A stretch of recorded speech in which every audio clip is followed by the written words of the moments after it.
Imagine a country trapped for decades by foreign control, facing deadly insurgency, grinding poverty, and a future painted by outsiders. Now imagine a 34-year-old captain suddenly seizing the presidency, dissolving business as usual, and within 2 years expelling foreign troops, nationalizing gold, paying down billions in debt, and sparking admiration and protests all over Africa.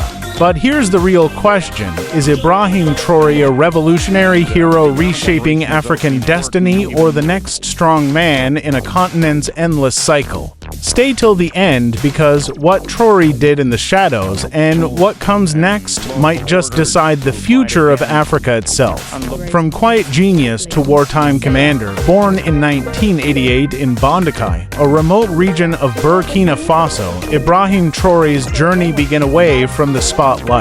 Described as both shy and prodigiously talented by his teachers, Traoré excelled in his studies, moving to the bustling city of Bobo Dioulasso for high school before earning his degree in geology with honors at the University of Ouagadougou. It was here that his worldview was forged as he became active in the Association of Muslim Students and the Marxist National Association of Students of Burkina Faso (ANEB), advocating for social justice and standing up for classmates.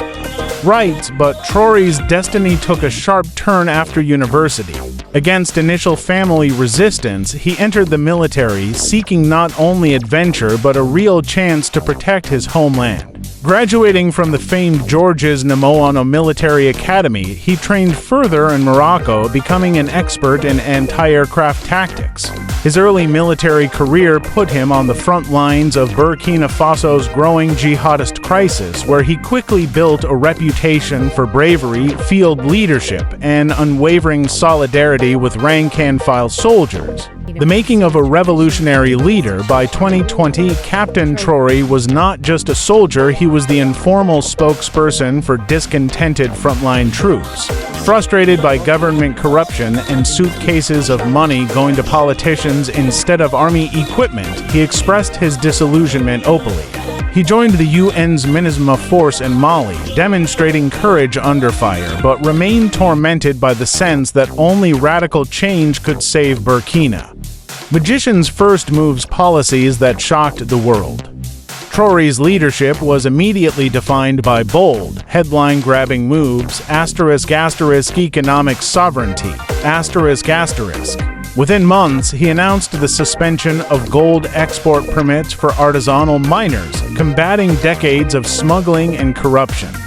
Later, his government fast-tracked nationalization of foreign-owned gold mines, enabling state control over Burkina Faso's most valuable resource. In November 2023, he inaugurated the nation's first gold refinery, a stunning act of economic independence that increased state revenues and created thousands of jobs.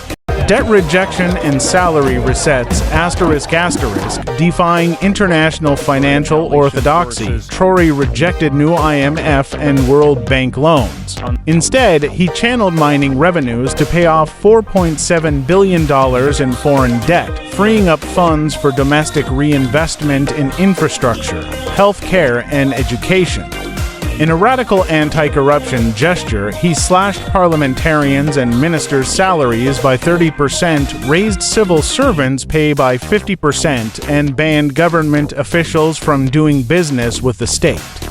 Agricultural Revolution, a program delivering hundreds of tractors, tens of thousands of improved seed packets, and practical subsidies, has delivered record tomato and millet harvests, boosting rural incomes and food security. Cultural Renaissance. Traoré's policies are not just economic. He has banned the British-style wigs and gowns in Burkina courts, making traditional attire the new norm, and reopened shut-down local factories, stimulating textile and processing industries, security overhaul, and mass mobilization. Traoré didn't see security as a job for foreign mercenaries or UN soldiers. Instead, he mobilized and equipped 50,000 civilian volunteers for the defense of the homeland VDP and launched general mobilization, calling upon all citizens to resist jihadist insurgencies. Despite facing rising violence and internal humanitarian challenges, he continues to resist calls to negotiate with armed groups, choosing to prioritize sovereignty over compromise. Pan-Africanism and the break with colonial legacies. Traoré's most defining stance and arguably his claim to the Magician of Africa title is his rejection of foreign domination. In early 2023, he unceremoniously expelled French troops and suspended all French military agreements, ending decades of military dependence. In their wake, his government forged closer ties with Russia and Turkey, opened new embassies, and looked east for support, echoing an Africa for Africans doctrine.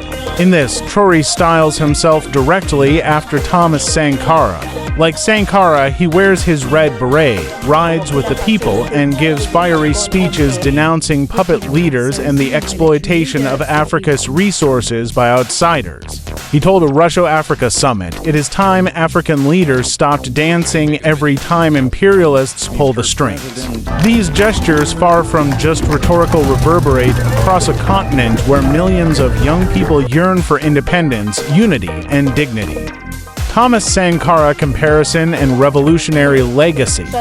Every great African leader must contend with the shadow of Thomas Sankara. Traoré doesn't shy away from the comparison, he invites it. Like Sankara, Traoré assumed power as a captain in his 30s, declared resource sovereignty, rejected foreign economic chains, and issued powerful calls for national unity and justice. Both leaders cut personal privileges, preferred public sector investment to personal enrichment, and elevated the role of women and youth in national life. Public perception and controversies. Traoré is unmatched in popularity among young Africans. Rallies in Burkina Faso and elsewhere see thousands chanting Traoré Urine, Traoré or nothing, and his image animates murals, music, and poetry across West Africa. A recent poll found over 66% of Burkina now accept military rule as preferable to the chaos of ineffective civil politics. Nevertheless, his presidency is not without controversy. Press freedom groups have raised alarm about new media restrictions and the suspension of international broadcasters. International human rights organizations report that some aspects of the civil campaign have led to conscription abuses and restrictions on Dissent 13. Critics, both Western and African, argue that the revolutionary style of military politics risks devolving into a cult of personality or new forms of authoritarianism. 18. The Loop, the unanswered question, and what's next? So here's The Loop, the open question that will keep your viewers glued. Traoré has rewritten the rules, but Burkina Faso remains in danger. With rising humanitarian needs, continued insurgency, and the ever-present shadow of foreign interests and internal dissidence, will his revolution endure? Will Traoré become the next Sankara, beloved martyr whose vision echoes for decades? Or is he the first of a new generation rewriting Africa's future through the collision of Pan-African pride, economic rebellion, and grassroots mobilization? Tell us in the comments, do you see hope, risk, or both? Thank you for watching. If you learned something new, or if you now have even more questions about Africa's changing destiny, give us a like, share this video with friends, and join the conversation below. Do you think Captain Ibrahim Traoré is Africa's magician, a true hero, or a leader we should watch with caution? Subscribe and ring the bell for more deep dives, legendary stories, and real-time updates as Africa's story is written before our eyes. Remember, the revolution is not just on the streets of Ouagadougou, it's happening right here, too.